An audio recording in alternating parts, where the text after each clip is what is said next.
Hello everyone, welcome to সঙ্গীর সাথে পাঠশালা। আজকে আমরা DElEd part 1 session 2025-27 subject EVS CPS 4 chapter 3 আমরা ইতিমধ্যে শুরু করেছিলাম। আমাদের একটি পর্ব আলোচনা হয়েছিল, আজকে আমরা 2 নম্বর পর্ব নিয়ে আলোচনা করব। আজকে আমাদের পরিবেশের 3 নম্বর চ্যাপ্টারের 2 নম্বর পর্বে রয়েছে এক, এনসিএফ 2005 এর সুপারিশ অনুযায়ী কোন সংস্থা শিশুকেন্দ্রিক শিক্ষা অনুসরণ করে পাঠ্যক্রম রচনা করেছে? এনসিএফ ন্যাশনাল কারিকুলাম ফ্রেমওয়ার্ক 2005 এর সুপারিশগুলি অনুসারে NCERT national council of educational research and training জাতীয় শিক্ষা গবেষণা ও প্রশিক্ষণ পরিষদ শিশু কেন্দ্রিক শিক্ষার অনুসরণ করে পাঠ্যক্রম রচনা করেছে। পরের প্রশ্ন, এনসিইআরটি এর প্রাথমিক স্তরে পরিবেশ বিজ্ঞান পাঠ্যক্রম রচনায় যে মৌলিক বিষয়গুলি উল্লেখ করছে সেগুলো কি? এনসিইআরটি অর্থাৎ national council of educational research and training প্রাথমিক স্তরে পরিবেশ বিজ্ঞান পাঠ্যক্রম রচনায় যে মৌলিক বা মৌল বিষয়গুলি উল্লেখ করেছে তা হলো, এক হচ্ছে শিশু প্রাথমিক স্তরে আনন্দ চিত্রে তার পারিপার্শ্বিক জগতের সঙ্গে মিশবে এবং সেখান থেকে সে জীবনের আনন্দ বেছে নেবে। 2, প্রাথমিক স্তরে শিশু পরিবেশ বিজ্ঞান শিক্ষার উদ্দেশ্য হবে প্রাকৃতিক পরিবেশ, মানুষ ও জীব প্রকৃতি সম্বন্ধে শিশুর কৌতূহলকে সজীব করা ও লালন পালন করা। 3, পর্যবেক্ষণ ও শ্রেণী বিভাজনের মাধ্যমে তার মৌলিক জ্ঞান ও উদ্ভাবনী কাজে উৎসাহ দেওয়া। এবং 4 হচ্ছে স্বাস্থ্য বিষয়ে শিশুকে সচেতন করা ও স্বাস্থ্য সুরক্ষার উপায় জানানো।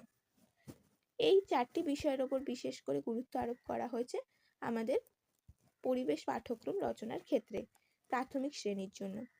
পরের প্রশ্ন হচ্ছে, এনসিইআরটির উচ্চ প্রাথমিক স্তর অর্থাৎ ক্লাস 6 থেকে 8 অবধি যে রয়েছে তার জন্য পরিবেশ বিজ্ঞান পাঠ্যক্রম রচনায় যে মৌলিক বিষয়গুলি উল্লেখ করা হয়েছে সেগুলো কি কি? তো এনসিইআরটির উচ্চ প্রাথমিক স্তরের পরিবেশ বিজ্ঞান পাঠ্যক্রম রচনায় যে মৌলিক বিষয়গুলি উল্লেখ করেছে সেগুলি হলো, এক, উচ্চ প্রাথমিক স্তরে শিশু পূর্ব জ্ঞানকে কাজে লাগিয়ে সরল প্রযুক্তি ব্যবহার ও সরল যন্ত্র বানাতে পারবে। পর্যবেক্ষণ, তথ্য সংগ্রহ, বিশ্লেষণ ও সিদ্ধান্ত এই নীতির দ্বারা সবকিছু বিচার করার ক্ষমতা অর্জন করবে। 3 হচ্ছে পারিপার্শ্বিক অঞ্চল থেকে তথ্য সংগ্রহ করা, পরস্পর আলোচনা, শিক্ষক শিক্ষিকাদের সঙ্গে মত বিনিময়, নিরীক্ষণ, তথ্য সংগ্রহ এবং প্রদর্শনের মাধ্যমে তাদের কর্মকাণ্ড উপস্থাপন করবে। 4 হচ্ছে ধারাবাহিক মূল্যায়নের উপর এই স্তরে জোর দেওয়া হবে। 5 হচ্ছে মানবাধিকার বিষয়ে গুরুত্ব দেওয়া হয়েছে এই স্তরে। 6, সংবিধানকে মান্যতা দিয়ে গণতান্ত্রিক ব্যবস্থার স্বাধীনতা, মূল্যবোধ, আত্মমর্যাদা, শ্রদ্ধা, বিনয় প্রভৃতি জাগিয়ে তোলার ব্যবস্থা করা হয়। 7 হচ্ছে বিদ্যালয়কে শিশু বিকাশের আদর্শ ক্ষেত্র হিসেবে গড়ে তোলা হয়। নীতিগুলির ওপর ভিত্তি করে আমাদের ক্লাস 6 থেকে 8 এর পরিবেশ বিজ্ঞান পাঠ্যক্রমটি রচনা করা হয়েছে। পরের প্রশ্ন হচ্ছে, পশ্চিমবঙ্গের পরিবেশ বিজ্ঞান পাঠ্যক্রমকে কয় ভাগে ভাগ করে আলোচনা করা হয়েছে কি কি? পশ্চিমবঙ্গের পরিবেশ বিজ্ঞান পাঠ্যক্রমকে 2 ভাগে ভাগ করে আলোচনা করা হয়েছে। এক হচ্ছে প্রাকৃতিক বিজ্ঞান এবং 2 হচ্ছে সামাজিক বিজ্ঞান। পরের প্রশ্ন হচ্ছে, পরিবেশ বিজ্ঞান পাঠ্যক্রমে প্রাকৃতিক বিজ্ঞানে কোন কোন বিষয়গুলি অন্তর্ভুক্ত, অথবা পরিবেশ বিজ্ঞান পাঠ্যক্রমে প্রাকৃতিক বিজ্ঞানের কয়টি ভাগ আছে ও কি কি? প্রাকৃতিক বিজ্ঞানের বিষয়বস্তুকে মূলত 9 ভাগে ভাগ করা হয়েছে। এক হচ্ছে প্রাকৃতিক পরিবেশ, জীব ও জড়, এর মধ্যে রয়েছে আমাদের পরিবেশ, বাড়ি, শহর, বিদ্যালয়ের পরিবেশ, এবং 2 হচ্ছে পরিবেশের উপাদান, বিভিন্ন জীব ও জড়, কয়েকটি পরিচিত জীব ও জড়বস্তুর বিবরণ ও সাধারণ পার্থক্য। 2 হচ্ছে কয়েকটি প্রাণী ও উদ্ভিদের বিভিন্ন অংশের পরিচয়।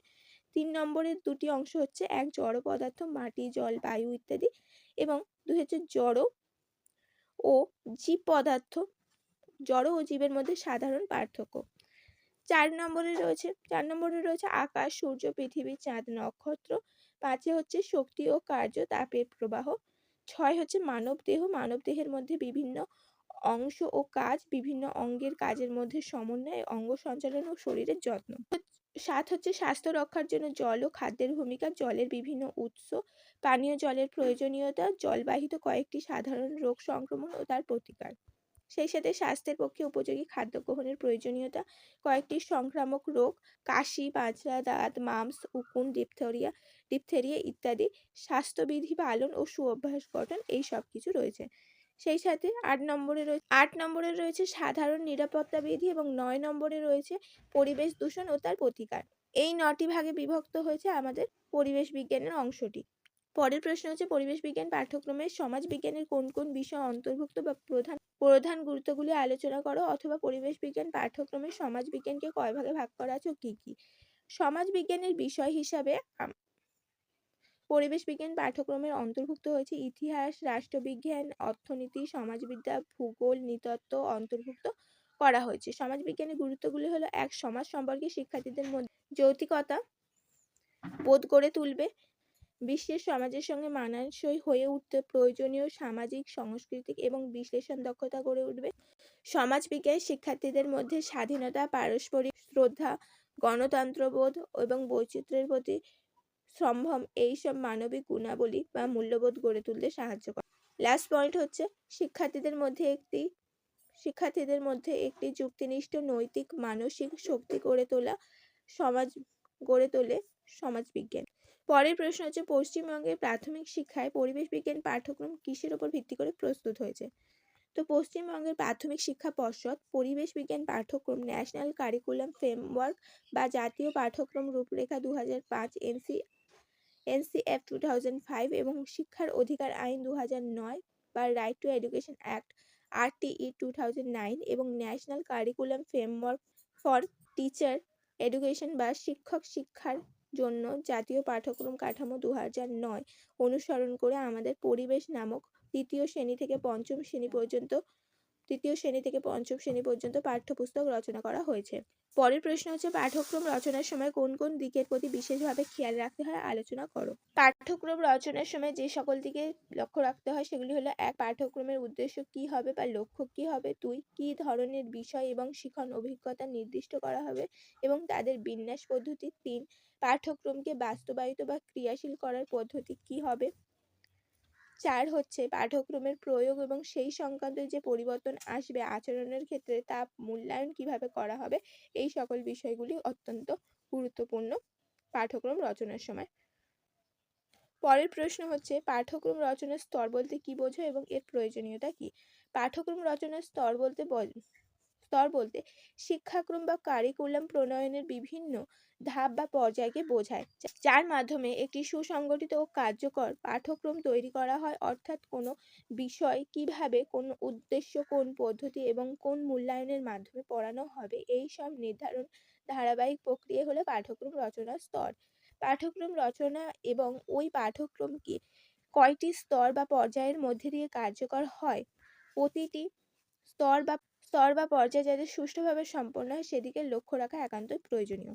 পাঠ্যক্রম রচনার স্তরগুলোর প্রয়োজনীয়তা হলো: শিক্ষার লক্ষ্য নির্ধারণ, বিষয়বস্তুর সঠিক নির্বাচন, সংগঠন, উপযুক্ত শিক্ষণ পদ্ধতি এবং কার্যকর মূল্যায়ন নিশ্চিত করা। এর মাধ্যমে শিক্ষা ব্যবস্থা সুশৃঙ্খল, ফলপ্রসূ এবং শিক্ষার্থীর সর্বাঙ্গীন বিকাশ সাধিত হয়। অর্থাৎ পাঠ্যক্রম রচনার স্তর হচ্ছে কয়েকটি ধাপ যেটার মধ্যে দিয়ে আমরা পাঠ্যক্রম রচনা করি, যে কি পড়ানো হবে, কিভাবে পড়ানো হবে, কোন পদ্ধতি দিয়ে পড়ানো হবে, কোন উদ্দেশ্যে পড়ানো হবে এবং সেই উদ্দেশ্যে পৌঁছানো গেছে কিনা সেটা বোঝার জন্য কি ধরনের মূল্যায়ন করা হবে। এর মধ্যে দিয়ে আমরা পাঠ্যক্রম রচনা করব। প্রয়োজন হলো শিক্ষার লক্ষ্য নির্ধারণ, বিষয়বস্তুর সঠিক নির্বাচন, সংগঠন, উপযুক্ত শিক্ষণ পদ্ধতি প্রয়োগ, কার্যকর মূল্যায়ন নিশ্চিত করা।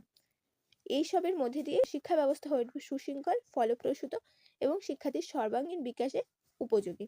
পরের প্রশ্ন হচ্ছে পাঠ্যক্রম রচনা ও প্রণয়নের যে স্তরগুলি দেখা যায় সেগুলি কি কি। পাঠ্যক্রম রচনা ও প্রণয়নের যে স্তরগুলি দেখা যায় সেগুলি হলো: 1. শিক্ষার্থীর চাহিদা নির্ধারণ, শিক্ষার উদ্দেশ্য নির্দিষ্টকরণ, পাঠ্যক্রমের বিষয় নির্বাচন ও বিন্যাসকরণ, পাঠ্যক্রমের প্রয়োগের যথার্থতা নির্ণয় বা মূল্যায়ন করা। এই হচ্ছে 5টি গুরুত্বপূর্ণ স্তর। এই ছিল তোমাদের গুরুত্বপূর্ণ আজকে 10টা প্রশ্ন। অবশ্যই আগের পর্বগুলি চ্যানেলে ভিজিট করে দেখে নিও।